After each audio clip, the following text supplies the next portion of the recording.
This I know that you favored me, O God, for you never allowed my enemies to triumph over me.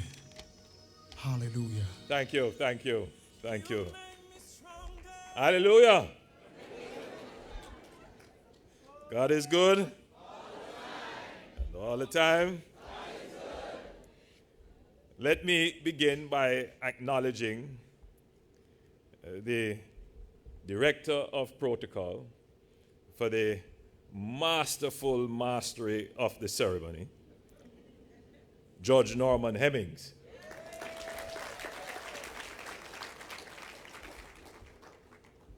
You have said quite a bit and given us very useful history lessons.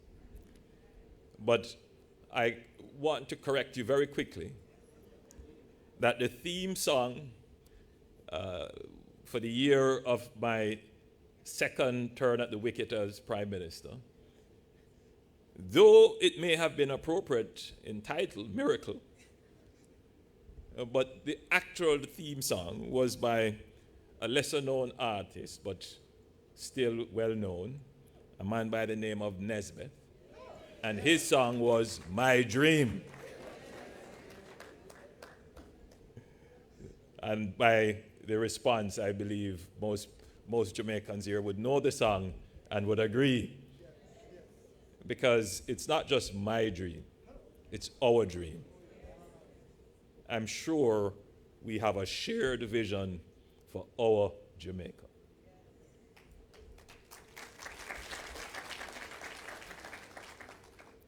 I'm pleased to be in the sanctuary, and I want to thank the Reverend Dean Green for his prayers, and for Reverend and Mrs. Green, the parents of Reverend Green, for hosting us today in your lovely sanctuary. And congratulations on your 30th year.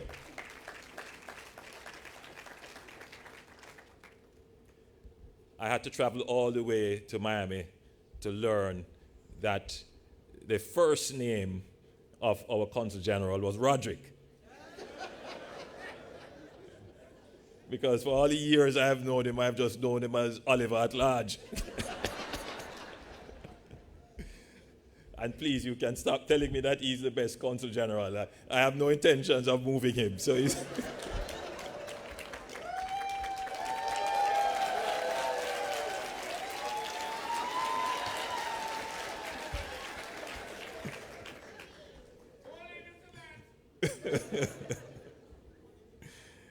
Of course, you know, I believe we've met before, Mr. Mayor, and indeed it is my pleasure again to have made your acquaintance.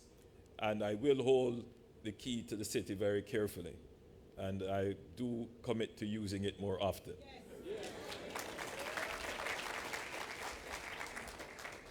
Let me also acknowledge Mayor Denise Grant of the City of Lauderhill and the other elected officials who are here.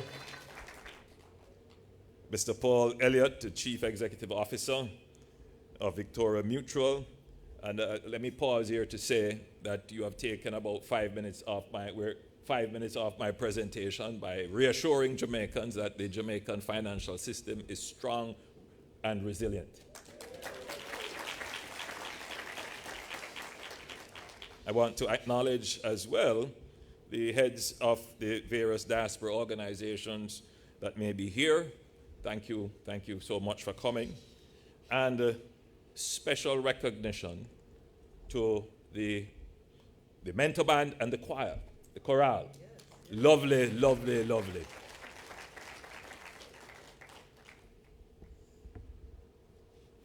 And to you. They're wonderful people who have taken your Friday evening off to be here with me. I am truly humbled by your presence. I know you could have been elsewhere, you could have been doing other things, but you chose to be here, and I am very humbled and grateful, and I want to say thank you so much for being here.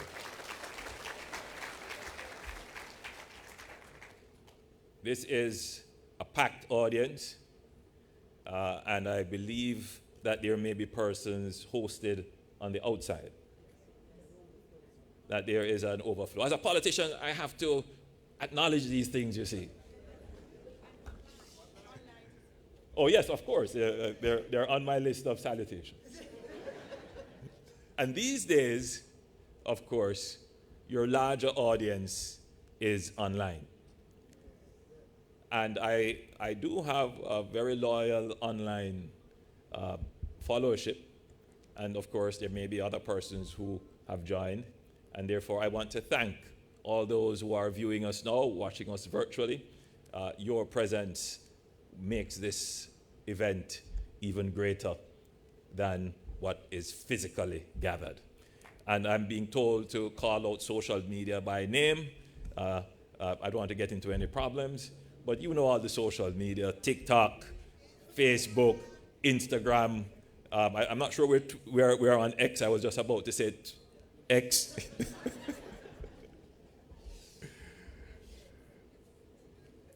So I'm here today to give you a piece of my mind. Oh, no. Otherwise, let me say it in another way. To share my mind with you. I was trying to follow Judge. I can't do it as well as you. But, so, where do I begin? First, let me say that Jamaica is at an inflection point. Jamaica is at an inflection point. And the best way to describe an inflection point is it is at the point in which your effort yields greater results. So the effort that you're putting out, you're starting to get far more results than the effort. Because for a long time, we have been at the point where we're putting out a lot of effort and not getting commensurate results.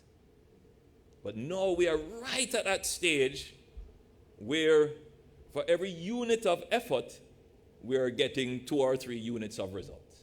I wonder if that makes sense.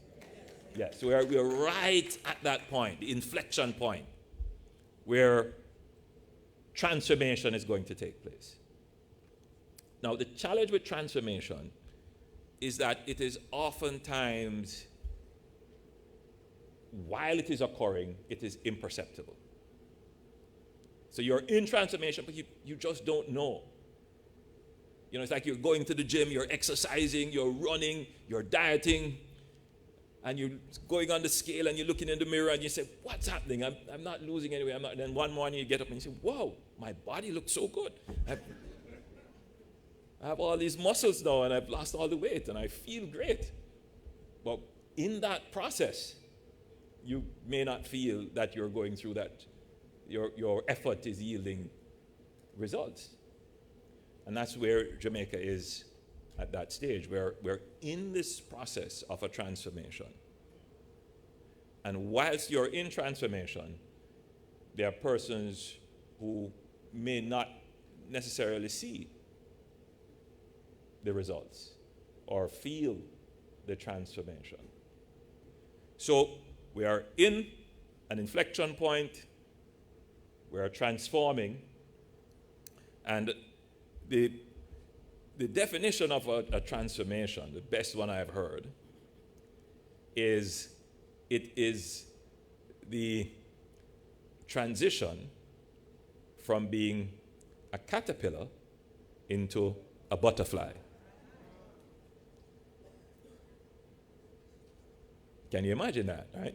I mean, the caterpillar is one physically distinct entity, but when it goes into the cocoon and it transforms, when it changes, it comes out as a totally different creature. Now, it's hard to say which is more beautiful from a biological standpoint. Is it the caterpillar or the butterfly? But we all know that the butterfly is far more glorious than the creeping caterpillar. Because the butterfly has wings. And it can soar and rise. And it's beautiful. And that's what we want to do for Jamaica. That's where we are now. Yeah.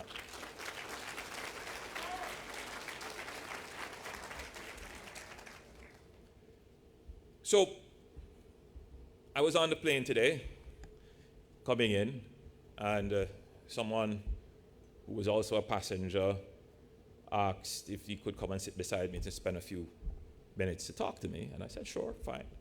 And we were having a conversation, very, very interesting conversation, because he pointed out to me something which maybe most of you here can relate to. He said to me, you know, progress is being made in Jamaica, but there is the displacement of progress. In other words, the changes that we are making for progress, for prosperity, for transformation, will cause dislocation and displacement for some people. And that's what we call the paradox of progress. And as things are getting better, there are people looking on and say, well, it's not getting better for me.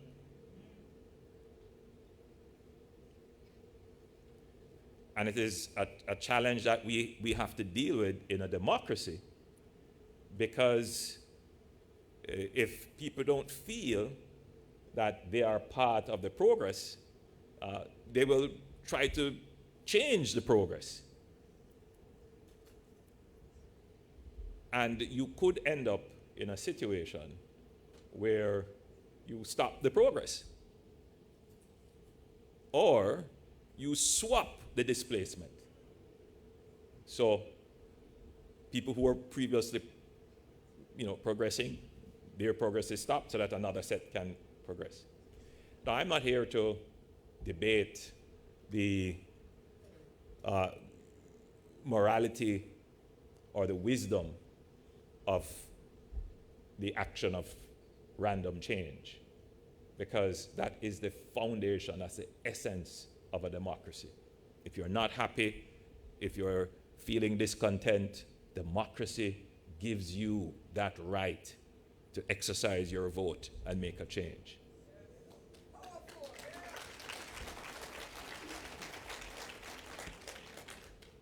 So as we are on the topic of democracy, you should be proud, because Jamaica is it's the oldest black democracy in the world.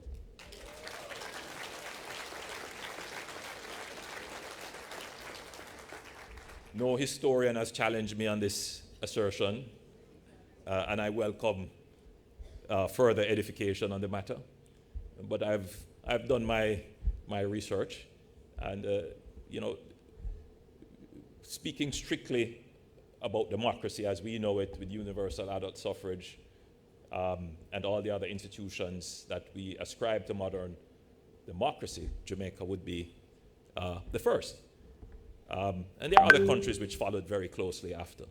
But Jamaica has maintained over 70 years of unbroken democracy. Even in the 70s, when we had virtually an undeclared civil war, we were able to change government seamlessly. And that is something that we must be proud of.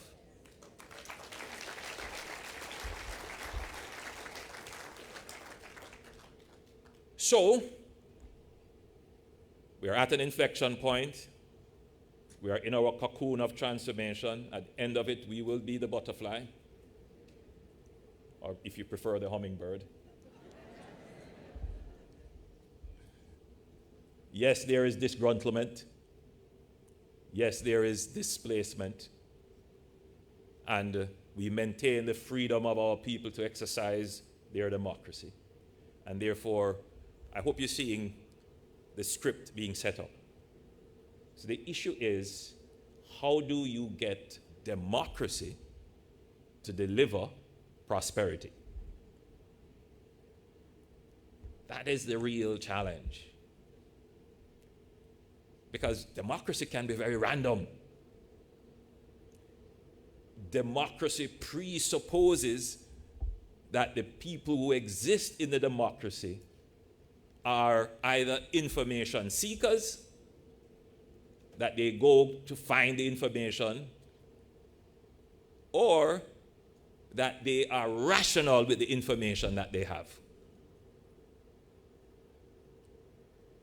But that assumption is oftentimes very wrong.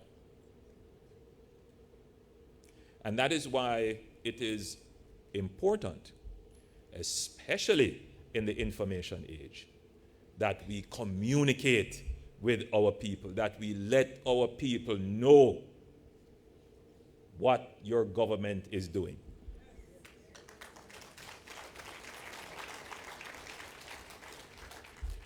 And ultimately, you will decide. Ultimately, you will decide. So I'm here because I don't take it for granted that in the heights of the information age, where information is at your fingertip, that you will know.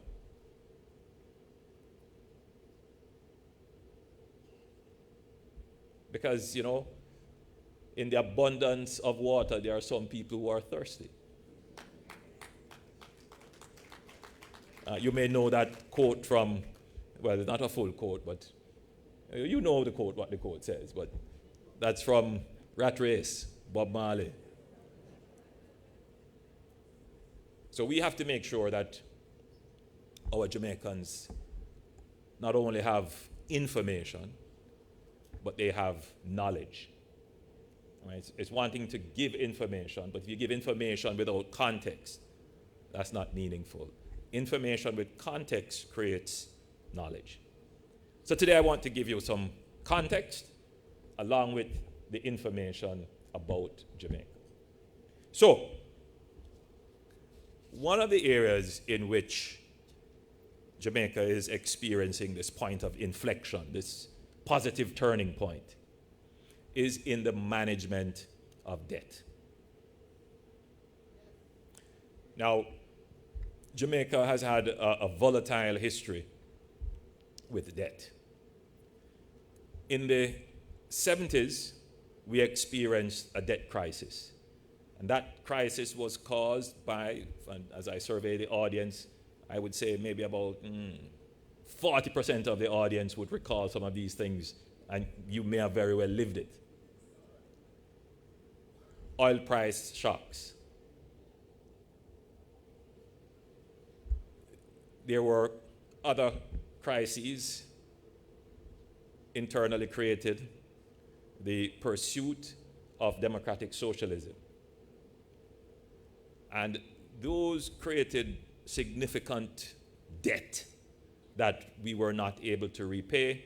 We had to borrow from the IMF, and that became a political issue because the view was that rapacious capitalist institutions were exploiting a poor developing country. And subliminally, that message is still telegraphed in the Jamaican population because there is somehow a view that somebody held our hands and forced us to go and sign the agreement to borrow. In the 1980s, similar issues, no pursuit of overly ambitious and impractical political aspirations, but we also had an oil price shock. But more than that, we had a price shock in bauxite. Bauxite earnings just fell off. And that created another crisis. And then in the 1990s, we had another shock. Some of you may remember FinSac. In fact, some of you are here because of FinSac. And some of you are here because of the 70s as well. Displacement. And so all that debt accumulated, paid down, accumulated again, paid down, accumulated. And then in 2008, we had another shock, another crisis, and that was a global financial collapse, which threw our debt way out. But the debt was also because we were not managing our public entities properly, and we just weren't managing public finances properly. And in 2010 and 2009, we had no choice but to confront this issue of debt. We had to confront debt. And some of you may remember the Jamaica debt exchange, which really started the process of weaning ourselves off debt. But a deeper process was engaged, and that was frugality. Many of you who are here, you manage your own household, and you know that you must live within your means. I grew up in a household where the ethos was you want to be independent, so you mustn't owe anybody anything. So I'm paying due respect to Victoria Mutual, who is a good lender. But I'm sure that is the ethos of many of you here. You do not want to get in debt. And, it is indeed a puzzle as to why governments have gotten into debt. But in the 2010s, we engaged with the IMF. Now, the government of which I am a part started the engagement with the IMF. We did not complete the engagement with the IMF. The previous government, the government of the PNP, re-engaged with the IMF with a new program. And that program, along with the foundations laid in 2010 with the fiscal responsibility framework, institutionalized strong management of our economic affairs. And when I took over, I decided that I would do further entrenchment of the robust management of our fiscal affairs. And we did things like the independence of the central bank. We created a policy for targeting inflation rather than trying to control exchange rate through interest rates. We put in place a fiscal commissioner, an independent body that will look at the budget and determine whether or not the government is coming with a credible spending plan that will not compromise critical things such as reducing our national debt. And several other innovative management strategies for our economy. And that has worked well to the point where we have delivered 10 budgets without having to institute net new taxes on the people of Jamaica.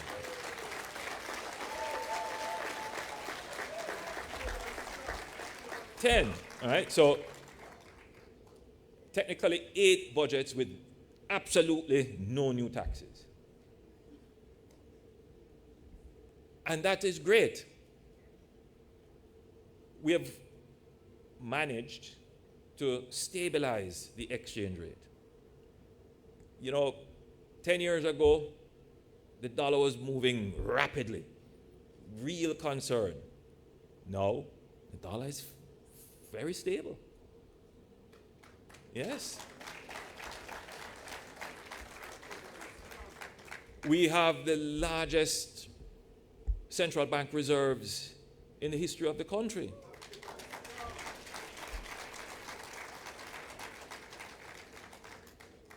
Now, we were hit by a global pandemic.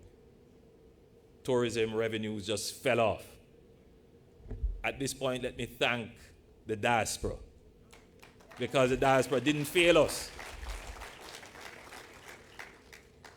And I know this because I used to have to make the COVID orders, the executive orders, different from these executive orders, but the COVID.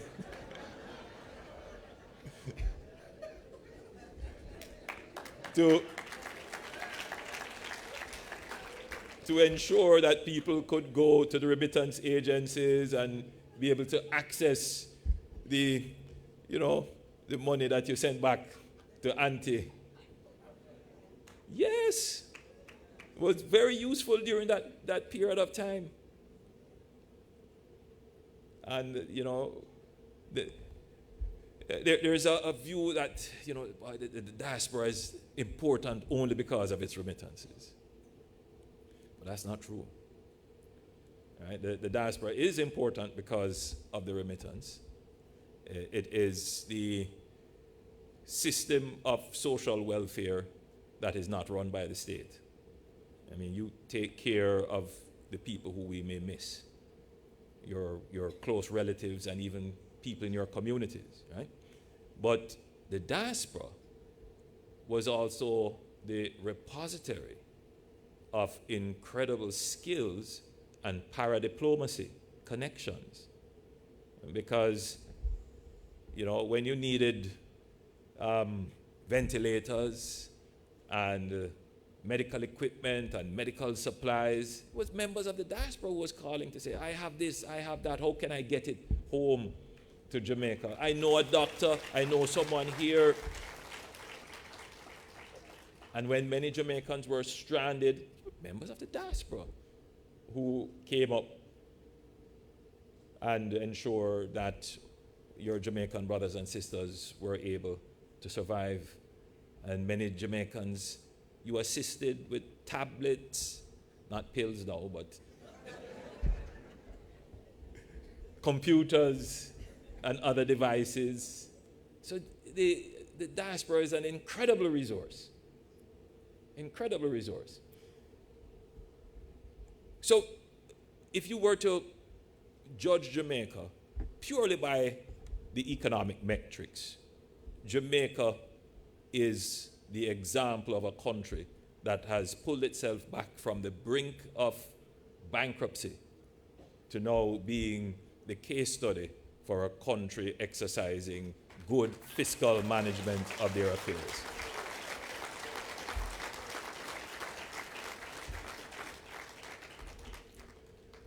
The last rating of Jamaica's sovereign instruments placed us at about 3 steps below investment grade.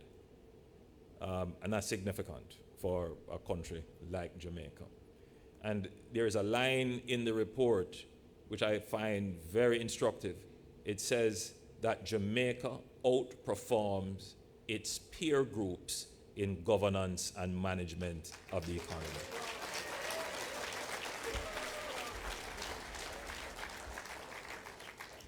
So the vision, the dream is that Jamaica will achieve its economic independence, where every Jamaican will have employment with income, good income, to be able to afford the quality of life that is enjoyed by any other country in the world, where you have the ability to fulfill yourself, and Jamaica will then be the place of choice to live, work, raise families, do business, and retire in paradise. That is what we're building. We're building an economy to deliver that. That is the dream. My predecessors, they didn't necessarily have the same dream. much of what they aspired to was political independence, power. And that was because of, you have to appreciate the historical context of being dispossessed in their own land, the history of colonialism. And so the economic cost of achieving political power was never really a consideration. What was important is that we have the political power.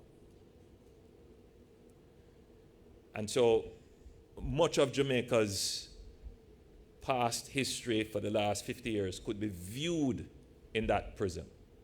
But it is instructive that it was Norman Manley who clearly understood that at independence, he said, we have achieved the political power.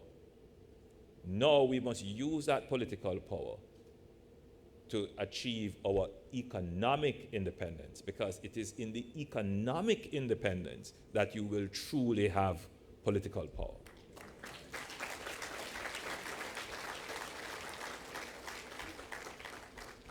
And so I see myself as a continuation for the ultimate political independence, but as a realist, a practical person.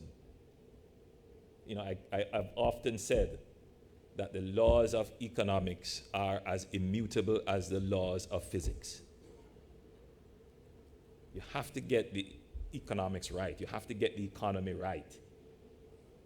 And those of you who live in this society understand this business of the economy.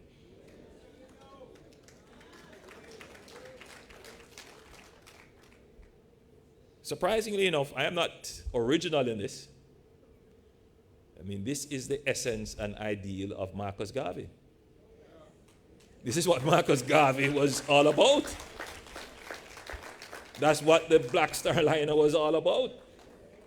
It was an expression of our economic independence to ultimately secure our political independence. So I see myself as continuing that struggle. But here is a challenge. With this glorious picture of us finally reaching that inflection point in the economy, how do we deal with, the paradox of progress, the displacement that it causes? Because yes, as I shook hands with a small group that was gathered before I entered this audience, someone said to me, "So Prime Minister, tell me, what are you going to do about healthcare in Jamaica?"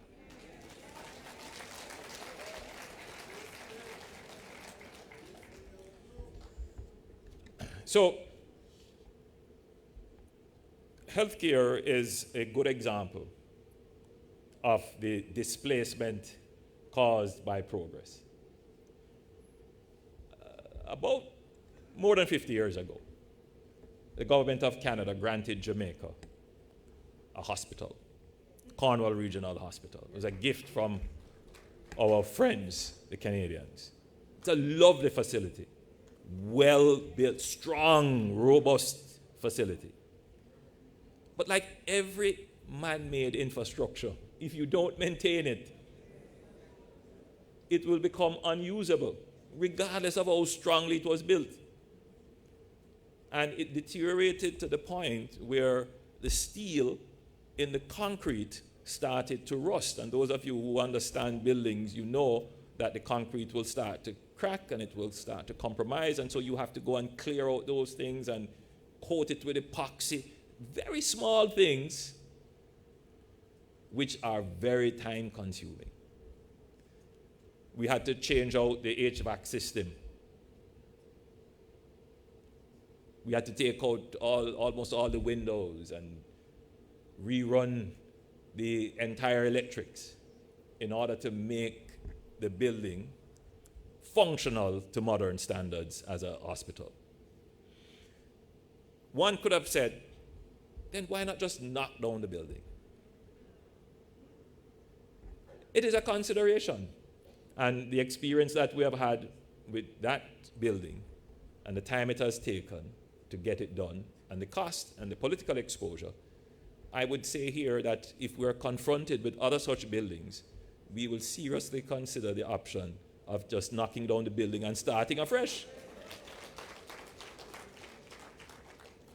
So we have spent a significant amount of resources on that building. And the problem is when you go into an old building, once you start to pull, everything else that you encounter, you can't leave it there, you have to, and so you're literally drawn in. But we are close to completing that building, yes. But for the time that we have been in the cocoon trying to transform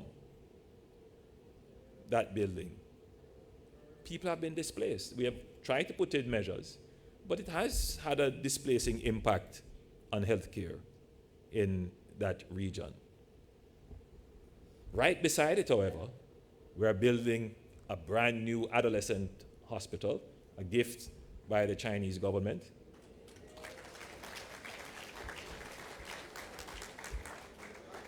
And that will be the most modern adolescent facility in the Caribbean. And we intend to use it as such, not just a Jamaica hospital, but we will put in the best-in-class healthcare facility for the entire region to come and use it.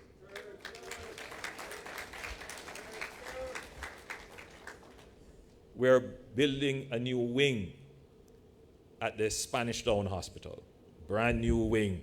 It will be very, very modern. We have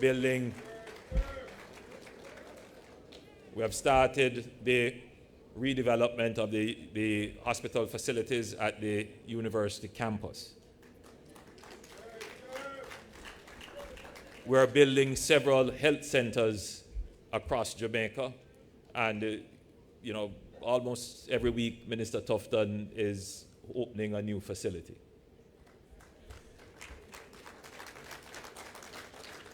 But as we build those out, there are other issues.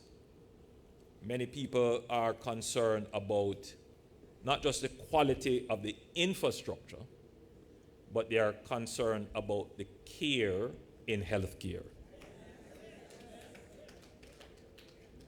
They're concerned about how the nurses talk to them, how the doctors see them. They're concerned about these issues. And the doctors and the nurses, they too have their complaints. Because sometimes they're not easy people to deal with, And with lacking facilities, it places increased pressure on the doctors and nurses. Now, we have relieved some of this pressure, and we recognize that there is a human resource deficit, both in terms of the quality of the service, not the technical delivery of the service, but the care that is exhibited sometimes, the patience to the patient that is exhibited. And what we have been doing is we have recently put in place a major scholarship program that would support the training and development of 600 health personnel. Yes, who will serve on a bonded basis in the system to increase the number of personnel in the system, to improve the quality of care, and to reduce the waiting time. And when you couple that with improved infrastructure, the quality of healthcare generally will improve. I will say without contradiction that the quality of healthcare in Jamaica today is better than it was 10 years ago. I'd say that without any fear of contradiction. And this is not on, my speaking passionately. This is something that can be studied and researched. Right? It was my administration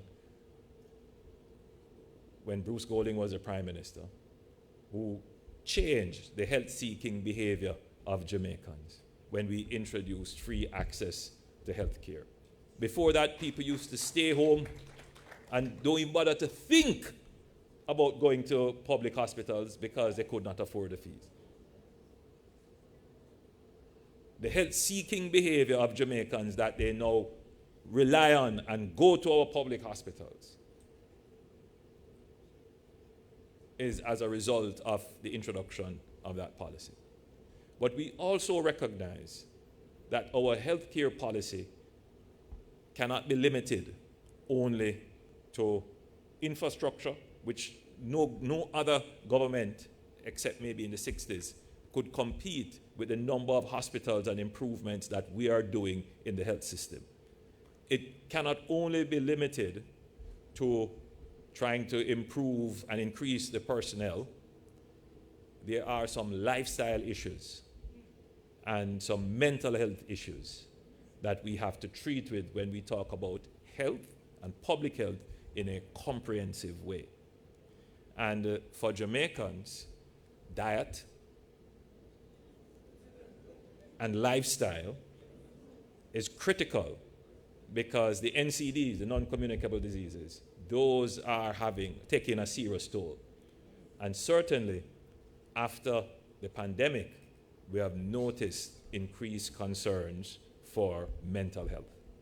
So, our public health policy is rapidly developing solutions around treating with these issues. So I want to shift a little bit from health, and I want to talk about crime and violence.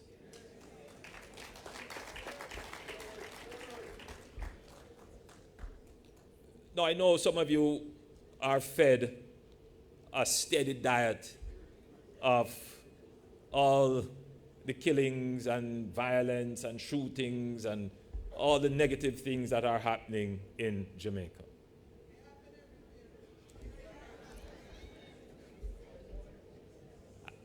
I know it's a concern for you. I know it's a concern for me as well. We have adopted a two-pronged strategy. First, we must examine this issue of violence. Violence as a public health consideration. Not just from a national security point of view, but from a public health standpoint. Because if you look at violence, you have intimate partner violence, man and woman business.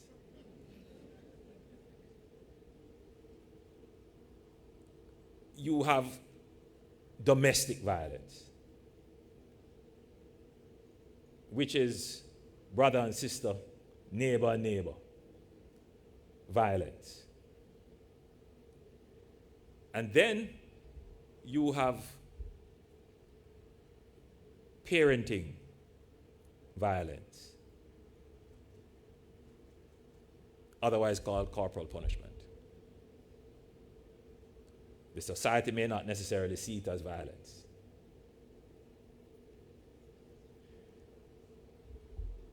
And if you put those three together as, the critical social violence in the society that we have to treat with, these things pervade our social interaction. We usually say you go to a dance and a man step on your toe and you reach for your ratchet knife.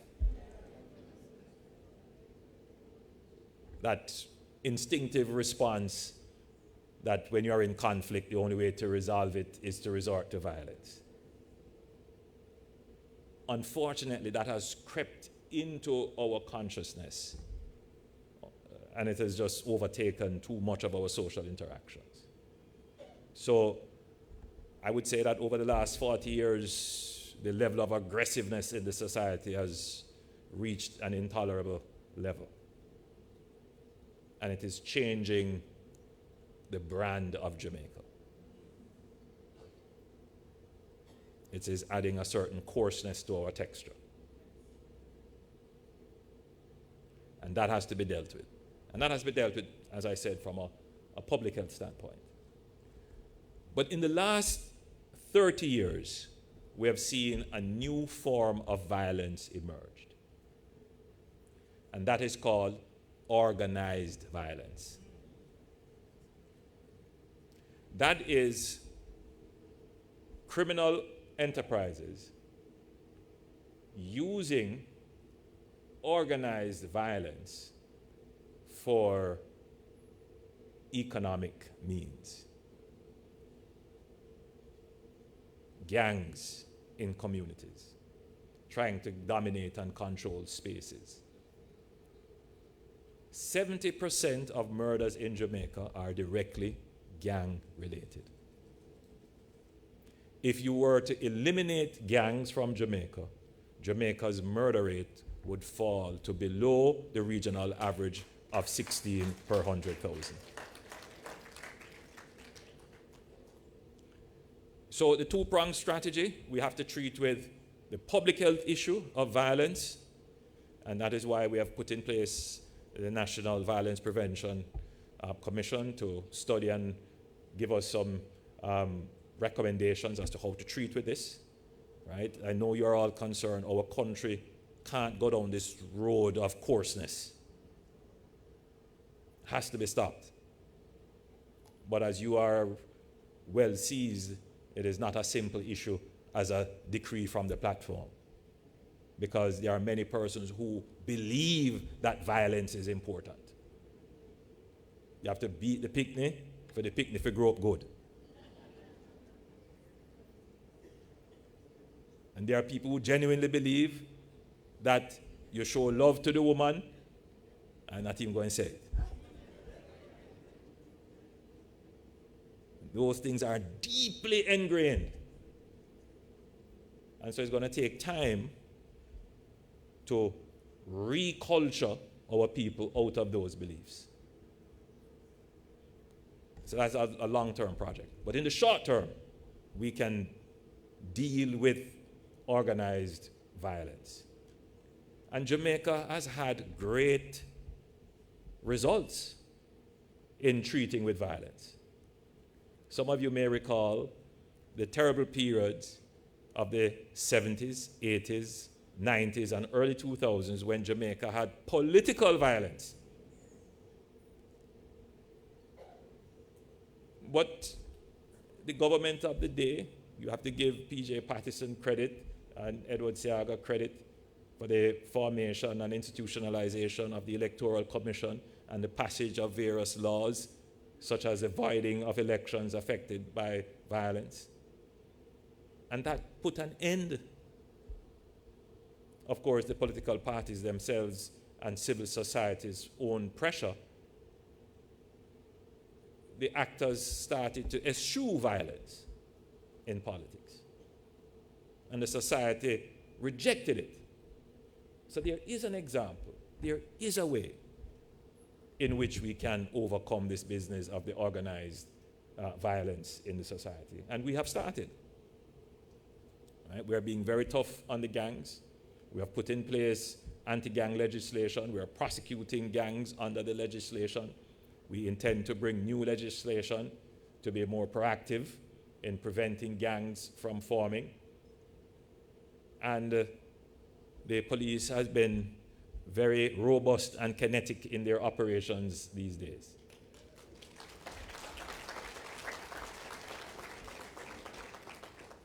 So as I stand here today, my last report from the Commissioner of Police, who accompanied me to the door of the aircraft, he told me that the murder rate so far would be that we are 35% behind where we were last year this time.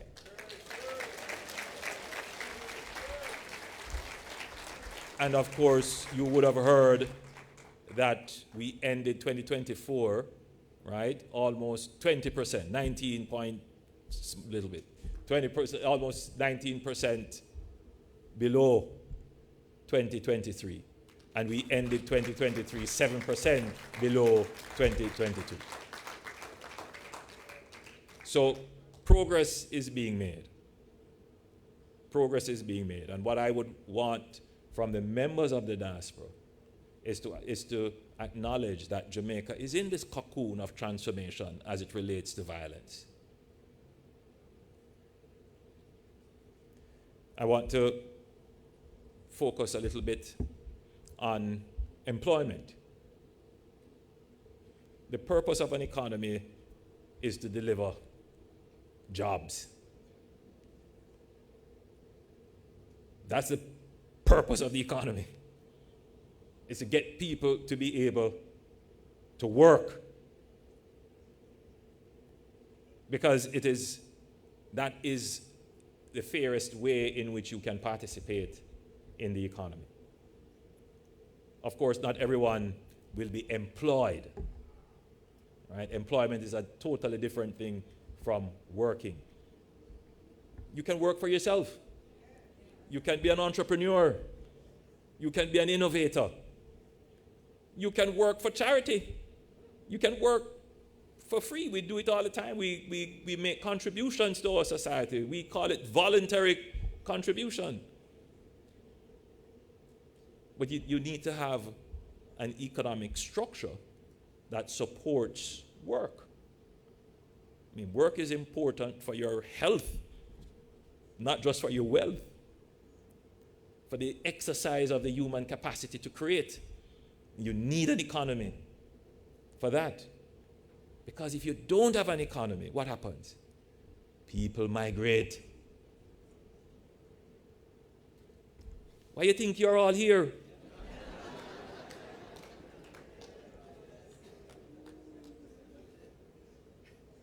I tell you this, the day the Jamaican economy, the day our GDP is even half what the GDP of the United States is, when I come to a church like this, maybe only the front row would be here.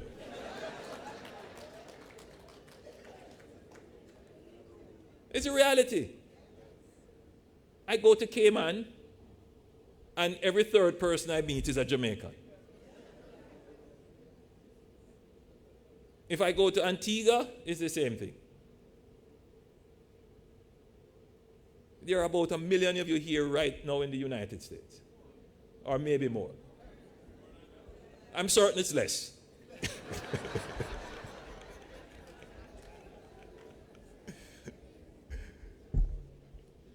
But that's the reason, right? It's the economy. So we must be vested in making sure that the economy works, right? To give you the opportunity to work. So we're in this cocoon of transforming the economy. And the best metric of the success of the economy as it relates to the ability for people to work is in the unemployment rate. We're at 3.5% unemployment. 3.5%. And if you look at that number, it's not as low as the US, and there are other countries with lower unemployment rate. But in the context of Jamaica, when you look at our participation rate in the economy, you would start to develop the view that you're almost close to full employment. Now, that is a starting point. That's not the ending point. Because we have different problems now that we are close to full employment. Now is where the productivity issues start to show themselves, where employers start to complain bitterly that for every additional staff they take on, and they need staff, their output does not increase by a consummate number. So productivity is becoming an issue. Now, there is a lesson that the Jamaican electorate will have to learn over time, as I'm sure all of you who sit in this audience already understands, that there is a connection between the maintenance of the value of your income, your purchasing power, and your productivity. For a very long time, we have been focusing on trying to keep up with inflation in Jamaica. So there is a inbuilt, ingrained expectation that salaries, must move in step or if not exceed the rate of inflation, because that's the only way you're going to maintain your purchasing power. It is an illusion. What we need to start to pay attention to is not just the output of labor, because when we have this conversation about productivity, somehow it seems as if we are blaming labor. Labor is a part of the problem, but not the entirety of the problem, and indeed not the first port of call for the solution of the problem. But generally, what we want is for an increase in total factor productivity, because it is the increase in productivity that will stem the increase in prices, right? The increase in output reduces the average cost of production, theoretically, but also realistically. And so, in countries like the United States, most, if not all, of your systems are performance-based. You have targets that you have to meet. It's output-oriented, and your electorate votes for that. So we need to get the Jamaican electorate to start seeing our problem in this light, that the government has put in place measures to prevent the government from creating inflation. Because right now the inflation rate is 4.5% thereabout, well within our target band. So the government isn't creating inflation. And what we need to do now is to increase the output of the country so that people's cost of living and purchasing power is maintained. That is a big challenge. So it means now that we have to upskill and further train our labor force. And that is something that we are presently involved in. It means that we will have to bring in new industries and new businesses into Jamaica. It also means that we have to mobilize the Jamaican diaspora. Yes, we want the remittances. Yes, we want the great philanthropy that you exercise for our country. But I want you to buy homes in Jamaica.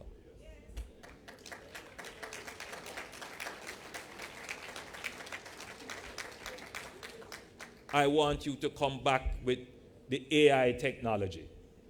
I want you to come back with the cybersecurity expertise and set up business. Yes, I want you to come back to Jamaica and invest in Jamaica and help us build that economy.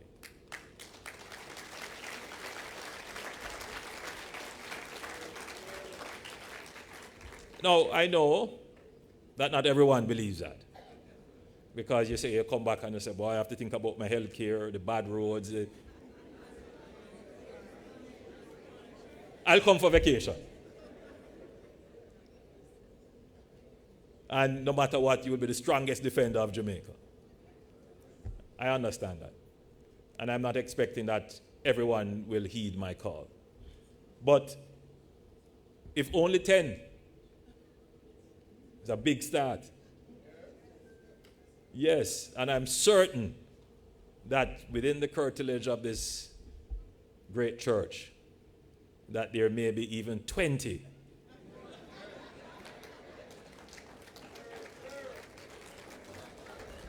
that would have heard my voice and heeded the call to come and invest in Jamaica. Bring the new industries in.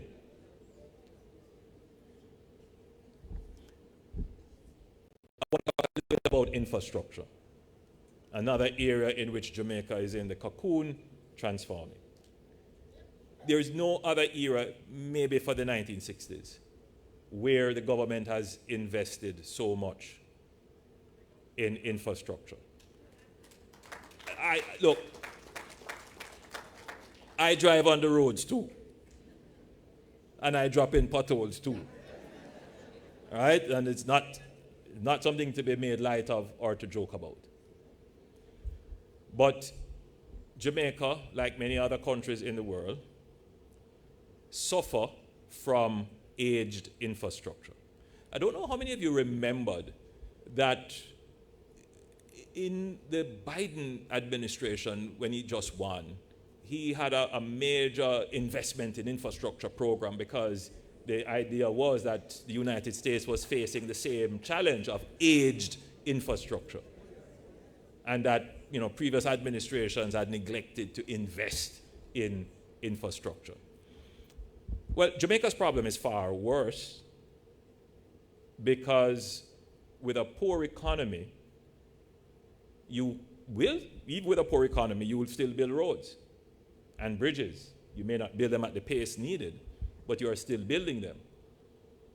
But when you are faced with a choice of a limited budget, you're going to ask yourself, when it comes to the recurrent expenditure, do I spend it on maintaining the roads, or do I pay the teachers, the nurses, and the doctors? And governments for the last 40 years have been faced with that choice. So the governments will borrow the capital to build the roads. But you really can't borrow for recurrent, even though we ended up at a point where we were doing that. And so what you earn is just simply not enough to satisfy all the recurrent needs. So you have to make a choice. This choice has never really been brought to the Jamaican electorate, because how politicians speak to the electorate is in a way that glosses over the complexities and the difficulties. And if you're a politician that tries to get too in-depth, people say you go on like you're brighter than we. And so politicians have sought to kind of paint an unrealistic picture of the challenges that Jamaica faces, and has never really sought to bring the electorate in to the understanding. So there are many persons in the electorate who are of the view that the government has the funds stashed away in some secret vault somewhere, and they're just mean-spirited and not taking the funds to fix the road. And I hear a lot of people calling from the diaspora saying, I'm calling from New Jersey, and I was just in Jamaica the other day. I went back to my country part, wherever. And the road, I know some of you in here do that. And the road, and the quarrel about the water. I understand. But I want you to understand that the many years of not having the budget to conduct ongoing maintenance would mean that the infrastructure would reach a tipping point, as the Cornwall Regional Hospital did, for many years of lack of maintenance. And it is just now, with the good, solid economic management, that we are able to make allocations. Not enough for it to be done all at once. We don't have the capacity to do it all at once. We don't have enough contractors to do it all at once. But, the minister without portfolio in the Ministry of Economic Growth and Job Creation responsible for works pointed out that no other administration has spent the budget that we have spent on the maintenance of roads in Jamaica. No, none. And yet, there is still this paradox of progress, this displacement of progress. People feel that they are not included. So, I think you've got the picture. And I've used certain sectors in the economy to show you that cocoon, how we are making the progress, right? And whilst we are in that cocoon, it's an uncomfortable period, and there are persons who will feel that they are not a part of the transformation. So what I'm enlisting you to do this afternoon is to explain what I have said to you, to your family back in Jamaica.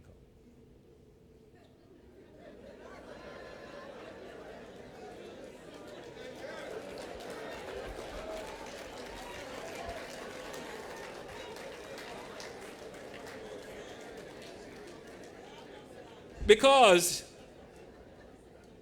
you easily relate to what I have said to you. Because you have to live that experience here every day.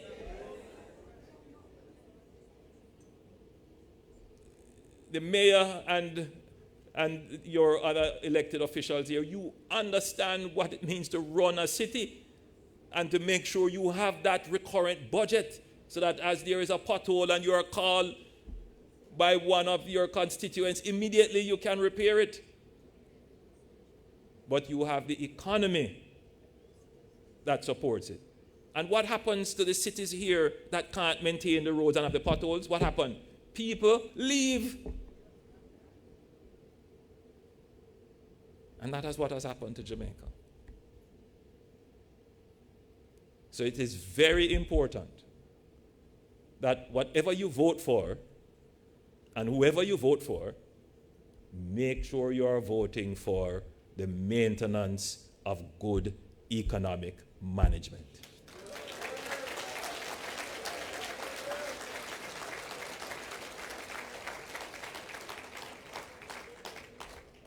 Whatever color you prefer,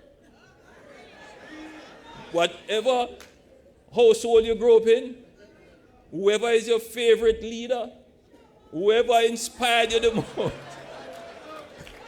all I say to you is this: vote for the best interest of Jamaica.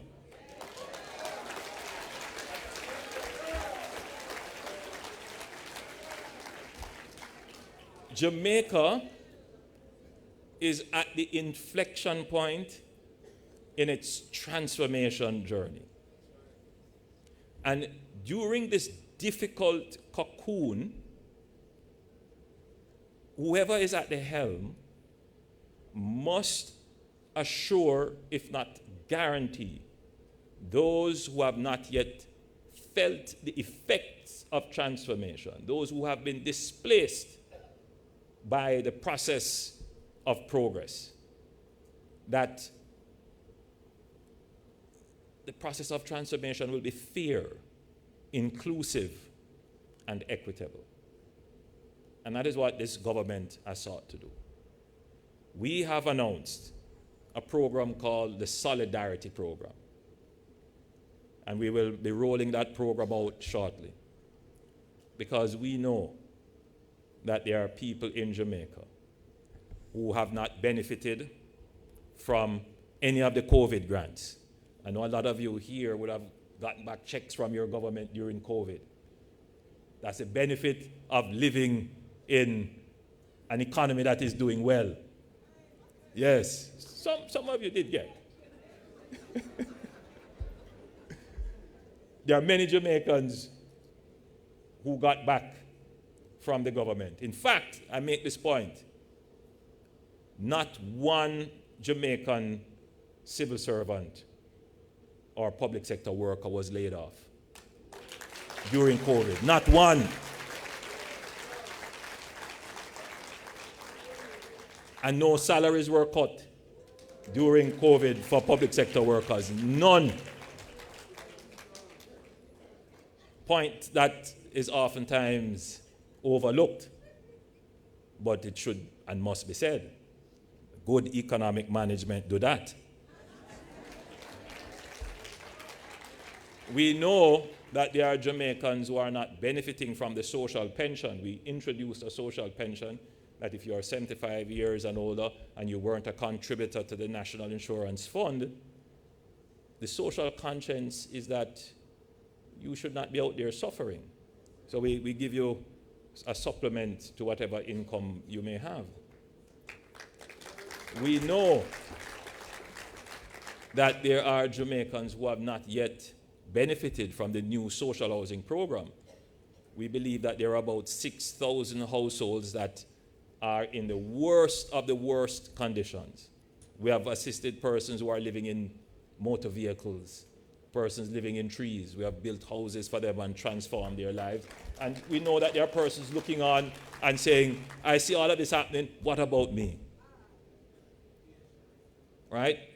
We know that there are many Jamaicans who have not benefited from the increase in the income tax threshold, which essentially gives, a tax-free portion, a higher tax-free portion of the income.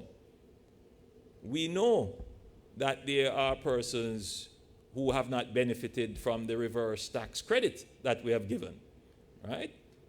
So we know that there are people looking on and saying, I see this one get, I see that one get, I see this group getting, that sector getting, what about me? So I want to say that we have solidarity. We stand with you. And we're going to structure a program to make sure that we get to you too as well. Because the growth that we are trying to achieve is inclusive and equitable. So, as I close, I urge you to choose what is best for Jamaica. Choose Jamaica. God bless you, and thank you for your attention.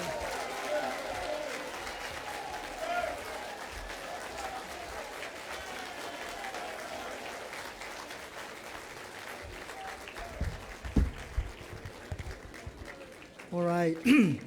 Thank you all so very much. But before you leave, we're at an important... You may be seated for a few.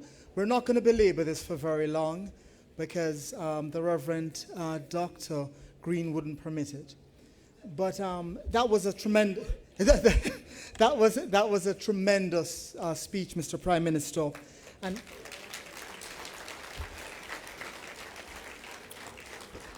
And I think what I got out of it, and I am slow, is that when you're at an inflection point, you must break out of your cocoon like a butterfly and free the people to live in a prosperous, transparent democracy. Thank you, Mr. Prime Minister. Thank you. Right. We're going to have a chance to ask a few questions, but very few. As you know, we're in a church, and our Jewish friends will tell you that in the Torah, there's a description of the burning bush.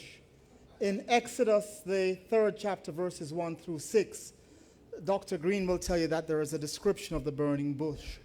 And in the Quran, in the 20th surah, verses 9 through 36, you will see a description of the burning bush. Why do I tell you all of that? You see, because the name Holness means wooded holly plant that's emanating a glow. Now, before you start emailing and texting me, I'm not saying that the Prime Minister is an angel in a burning bush, right? Nor is he Moses. But I'm saying this to tell you that soon after Moses had freed the people from Israel, they immediately and they left the country that they were in, they immediately started attacking him. So this evening, because we're in a church, I'm going to ask that you make your questions succinct, right, to the point. All right, and then we're going to have very few questions so that you can get a chance to go home or to stop at Dutch Pot and get... I'm sorry, no, not Dutch. What's your name of your restaurant? Thank you. All right, all the restaurants here in Miramar, and of course, it's right here in Miramar, Juicy Patties. I'm going to have one right after to get a patty. So this is how we're going to do it. We're going to ask you that you could kindly just raise your hand. Someone is going to bring the mic around to you. I have cataract, so I can't see hands very clearly. So however many hands I see, that's who we're calling on. So we're going to call on this nice gentleman over here in a suit. Yes, sir. If you could just give your name and your question succinctly. All right. Good evening. All right, thank you. Let's move to the next question. Yes. No, oh, sorry. All right. I have a two-part question for you, Prime Minister. How are you doing? You mentioned about infrastructure just now, and I just had to bring this piece out. Because as a person who is involved in construction and road building and so on, one section of my life, I know that there's one issue in Jamaica where the life expectancy of roads is totally ignored, overlooked, not documented, and is perhaps one of the fundamental issues we have with the road structures. They've outlived their life expectancy, and nobody is tracking these roads. And the purpose, as I mentioned. Can you tell us this evening that you are now looking at this fact and going forward, that there is a blueprint or there is record, documentation of every piece of road that get built, the time it was built, and how long it is expected to live? I want to say from the outset, I don't know this gentleman, and I didn't ask him to ask that question. But it is a pertinent question, and I'm hoping that the Jamaicans who are watching online would appreciate the question that he asked. He didn't ask me, Prime Minister, why you're not fixing the roads. He didn't ask that question. He didn't call in to say, the road in such and such a community has been there for how many years and it is in a bad state and the government not doing anything about it. He didn't ask that question. Because by right, that is not the relevant question. Forgive me if it jars you a bit. But as he said, he understands construction. When you build a road, it won't last forever. So the engineering science is very mature on this, that when you build a road, you know what the useful life of the road will be. And therefore, when you are building a road, you are not only providing for the capital cost to construct the road, but you must also provide for the maintenance over the life cycle of the road, which will probably extend the life of the road to the point where you may have to invest rehabilitative capital works to further extend the life of the road. So the fiscal requirement for building a road is not just the capital cost one time, you must also program in the maintenance cost of the road. So when you see a pothole emerge in your road today, it is not the government of the day under whose watch the pothole emerge that is the cause of it. They may be responsible because they have to fix it. But that's not what caused it. What caused it in the first place is a system that was not properly developed to manage the life cycle of the road. And that is what Jamaica has faced. So I hear a former prime minister come out and criticizing me about roads. If I were a different prime minister, I would have answered him in a more direct way.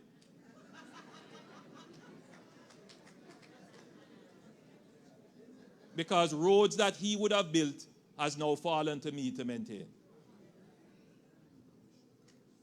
So I want the Jamaican electorate, the Jamaican populace to understand that we have taken a different approach to the maintenance of roads. And it is in the question asked by this gentleman. Have you started now to document each road, when it was built, the useful life, and the fiscal implication of that road? And the answer to you, sir, is yes. I've announced this in Parliament several times, but a lot of people don't take it on because the knowledge isn't there. I'm so happy that someone who understands it has asked the question about how we are transforming the roads. So we have now used the data science through GIS mapping to map all the roads in Jamaica. And they are now in a registry which documents their current state of repair.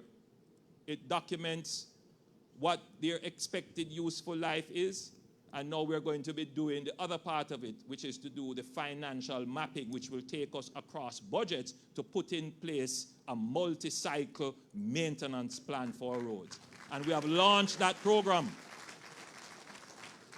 That program is called the Spark program, the largest one-time expenditure on local and main roads in Jamaica.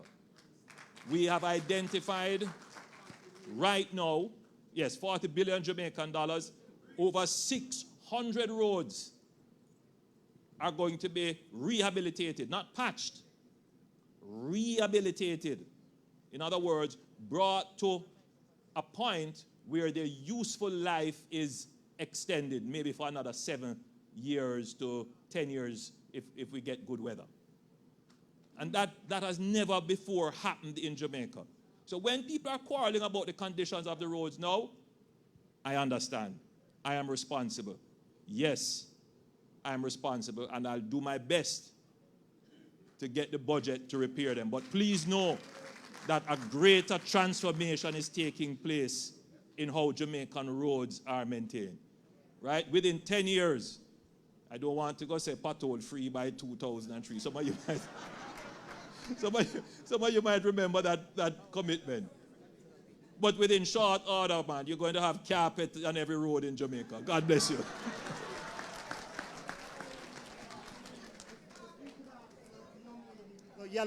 The yellow jacket here. Thanks. Good evening, everyone. Good evening, Dr. Holness.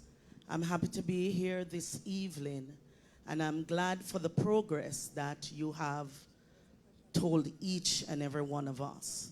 But one of my main concerns is the health care. You said that you are implementing scholarships for doctors and nurses. But what are you doing right now for those who are employed? What kind of program, training are you putting in place? Because I'm concerned about this.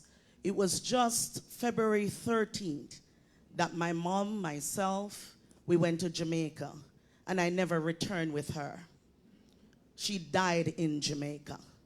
This is her picture. She was buried last week, Saturday. All because staff within the university hospital did not do their due diligence. And I would not even take the time to tell you the trauma that I experienced there. So what are you doing currently for those who are there, who are already employed? First of all, before the Prime Minister responds, our condolences to you on the passing of your loved one. God bless you. Mr. Prime Minister. Again, please let me join the moderator in extending my sincere condolences on the unfortunate passing of your mom in a Jamaican hospital, I gather. Now, the program that I mentioned, the scholarship program, it's not just for doctors and nurses. It is for a wide variety of healthcare professionals. And a large part of it is focused on ensuring that the healthcare professionals practice the care in healthcare, which would mean the diligence, the patience, and the exercise of proper judgment and risk assessment, and speed in response. The current doctors who are there, I must make this general statement, are generally very well trained and indeed are of world-class standards, which is why they are so well sought after. But I would not be totally honest if I did not also declare that I am concerned, particularly when I hear of cases like yours. Now, I don't know the details, but I have had enough cases brought to my attention where patients and loved ones have complained about quality of service, time and attention. And we have to be honest and realistic that this is something that needs the full focus and attention of the government of Jamaica. And we have had this discussion with Minister Tufton, about how do we treat with it. There are complexities because the doctors and nurses feel that they themselves are exposed because the issue of errors, malpractice, and genuine mistakes made do have serious implications, not only for the victims, but for the medical professionals themselves.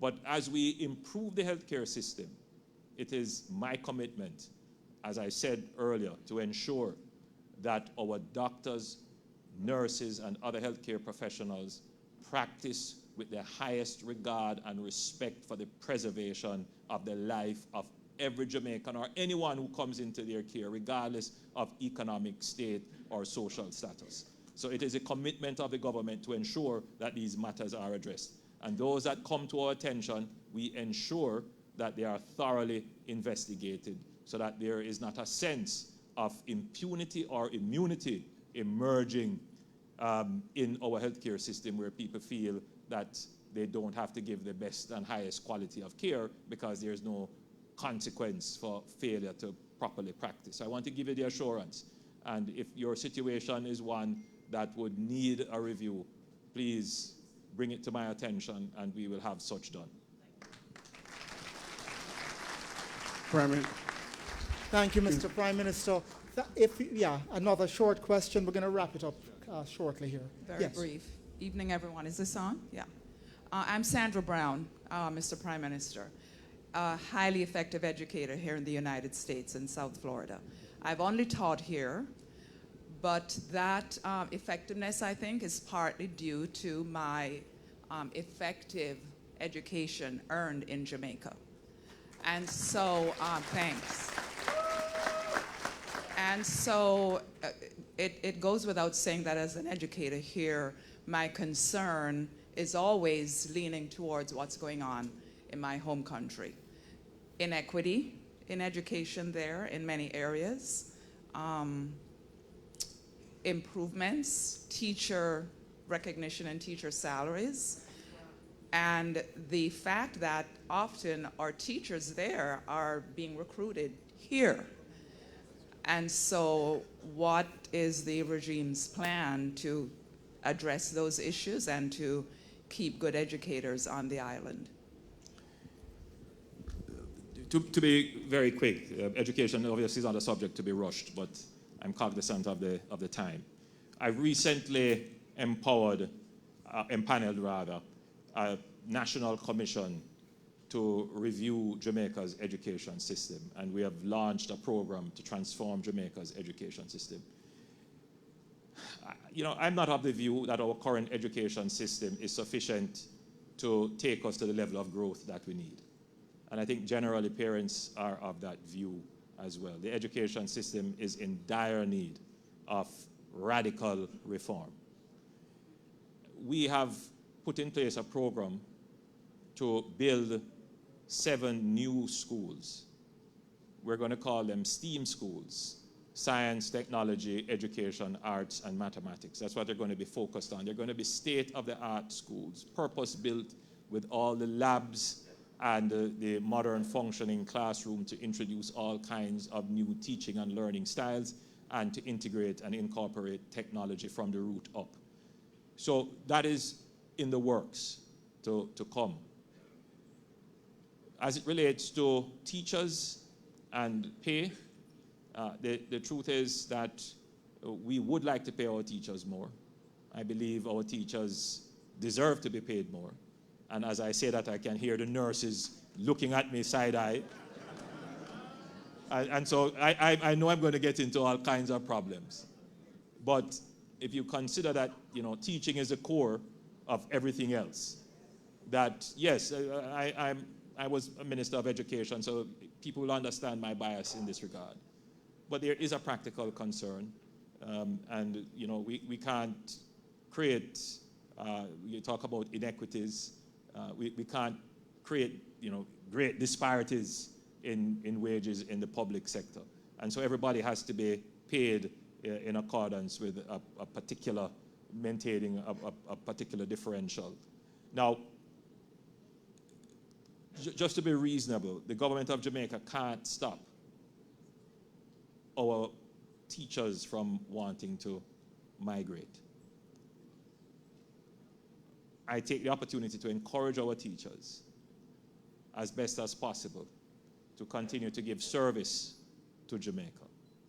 What I will say is that as the government pivots to growth, the focus is going to be on the creation of the new Jamaican labor force and the upskilling of the existing labor force, and teachers and instructors and all the people involved in the education institution. You are going to be critical to the growth of Jamaica. And therefore, we, this administration, will pay the necessary attention and put the necessary resources in education, as we have been doing. Prime Minister. Hello. All right, we actually have someone here. Yes. This gentleman right here. Right over here. Right over here, sir. Yeah, just hold, there's a gentleman who I had selected earlier. Right, could you go? Thank you, sir. Good evening, Kijani Williams here. Prime Minister, since 2016, we've seen a lot of focus placed on balancing the books, debt reduction, and the stabilizing of the economy. Commendably, now we have achieved relative macroeconomic stability and have greater fiscal space. But my question is, when does the real growth begin? What are the plans to drive significant economic growth, not just over the next 5 years, but to lay a foundation over the next 25 years to reach and see true prosperity? I like the question. It's a powerful question. So we have announced a pivot. We're not coming off the ground that we have claimed, which is economic stability, but we're going to lift, one of our feet, and we're going to put it on another step. We're going to make a turn, and that is towards growth. And to do that, there are several strategies that we have in place. One of the strategies is to focus on agriculture.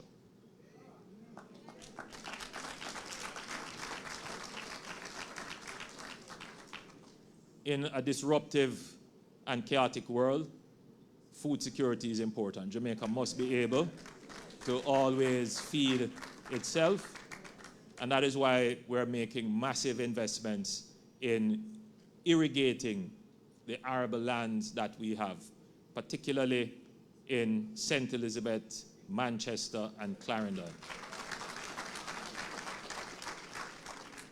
Some of you may have heard about the massive agricultural area in St. Elizabeth and Pedro Plains. Thank you. So I see people in the audience know. So the Pedro Plains project has been talked about for over 50 years.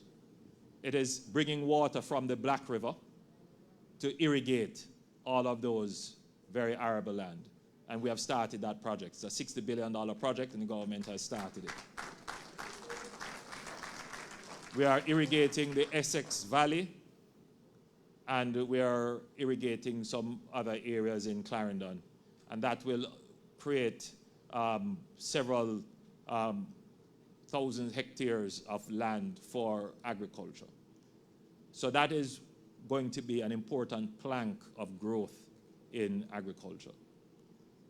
A part of growth is the speed at which you do business, the ease of business, and the cost of doing business. In the United States, you're struggling with something called Doge.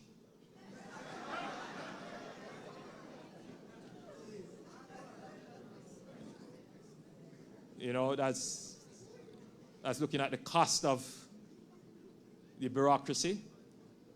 We have to focus in Jamaica on the efficiency of the bureaucracy, because nothing that you do can get done without a bureaucracy.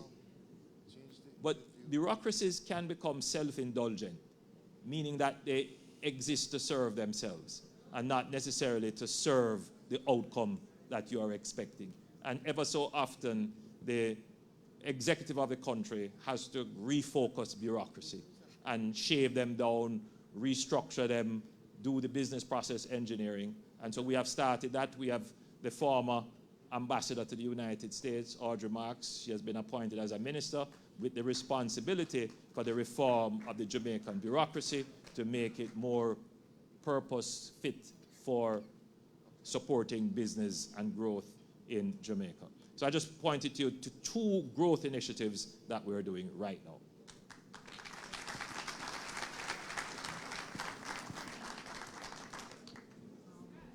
All right, so Yes. we're going to hear from, let me say this to you this evening. We are overwhelmed by the number of people who would like to ask questions. Unfortunately, time is not going to permit us to get many more questions in. However, so the Consul General, though, has committed that you can send questions into the Consul General's office. They'll forward it to the Prime Minister's office for a response. We're going to have 2 more questions, and that's it. This very nice gentleman over here in blue, I'm just a yes, and right, but yeah, this person he's had a mic before. All right. Good afternoon, Prime Minister. All right, thank you.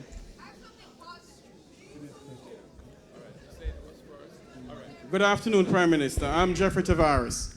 My question to you tonight, sir, is this.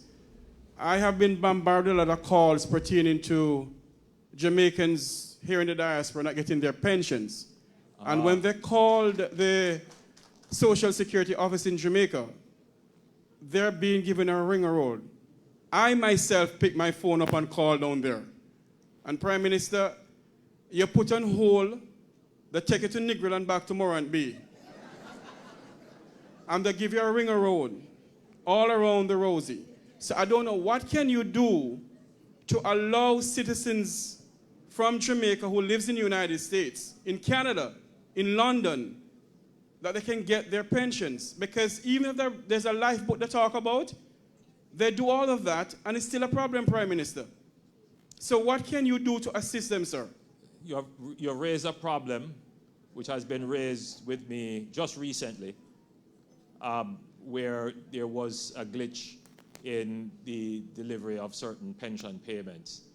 So at that time, it was explained to me that it was just a temporary situation. But you are saying that you are experiencing what you would say is a long-term problem. Right. So what I will do now is I'll note this. My office is here with me. I'll note this challenge, and if you give me the specifics of your case, I could track it down for you. But I will also look at the specifics of this. In fact, this is exactly why we need to reform the bureaucracy. One of the greatest complaints we have is that when citizens call the government for service, they don't get instant response. And in today's day, that shouldn't be the case. So I want everybody to know that we are not comfortable with that, and that is why we have put in place SPEED. That is a government program to reform the bureaucracy. That, to me, sir, seems to be an area that I should direct Minister Marks to immediately look at. What is the customer service and business processes being employed for the dispatch of pensions to Jamaicans, overseas or in Jamaica? So, okay, somebody's going to come to you. Right, listen. Hello, let me, could you, may I have your attention for a minute? So if you were before me in court, right, the bailiff you'll be held in contempt and you'll be taken away. But we're in a nice church, Dr. Green's church, right? So let me say this to you.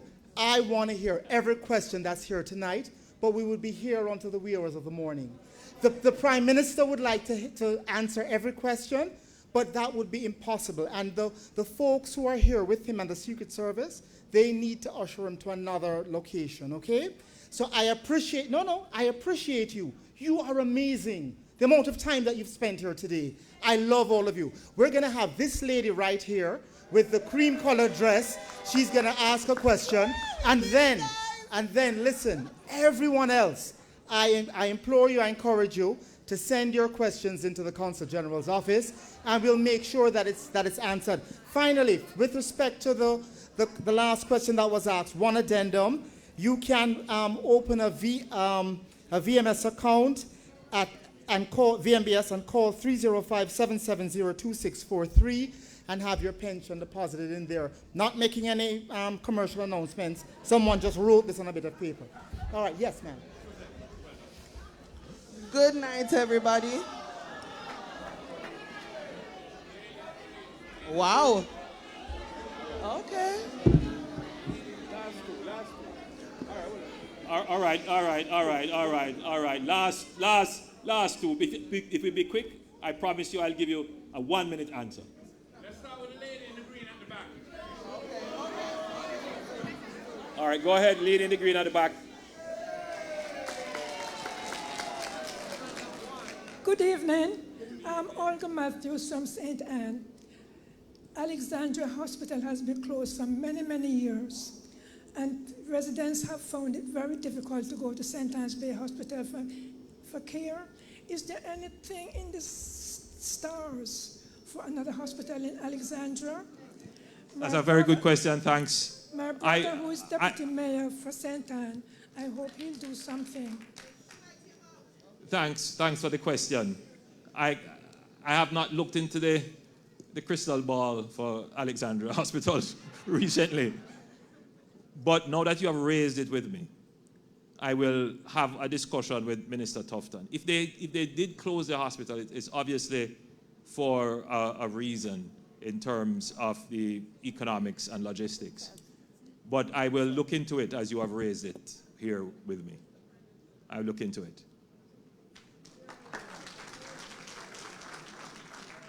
I hope nobody is upset with me tonight, because I don't know how to deal with that. Good night, Mr. Prime Minister. I speak to a lot of people on a daily basis on an app called Clubhouse.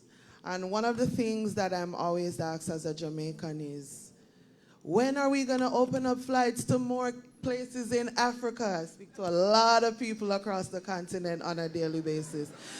And that's my question, because they want to know. Important question. So let me give you some good news. They want to know. So let me give you some good news. You know we have an air service agreement signed with Nigeria. Correct. And we had an inaugural flight, I believe it was last year. And now, the last time I checked, is that the flights are now coming in. So I believe they had one recently, and others are planned. It's always a challenge because of the distance. But we have a very strong agreement with Nigeria. So you're going to see more people from the African continent coming to Jamaica directly. And last question, last one. Quick, 1 minute, one minute. I only have a comment. I am a second generation. My name is Destiny. I'm also a cousin of Maxie Priest. I'm a realtor, and I wanted to say something positive, that I have a lot of people that do want to buy property in Jamaica. I actually enrolled.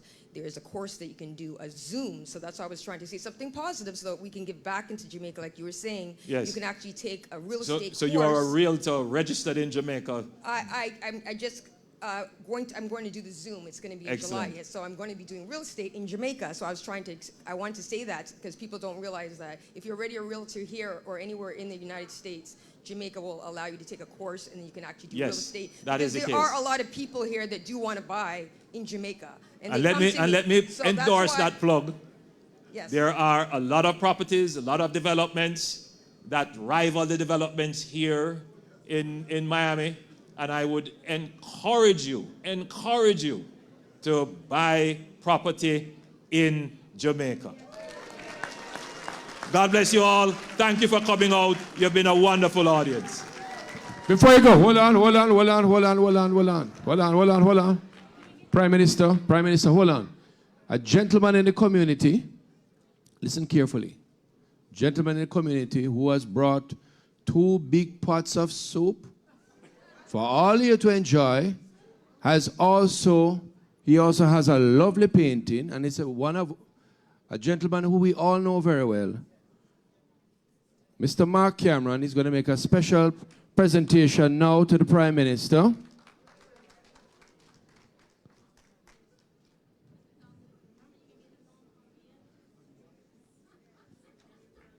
Turn it around now. Let's give a big round of applause. One Jamaica.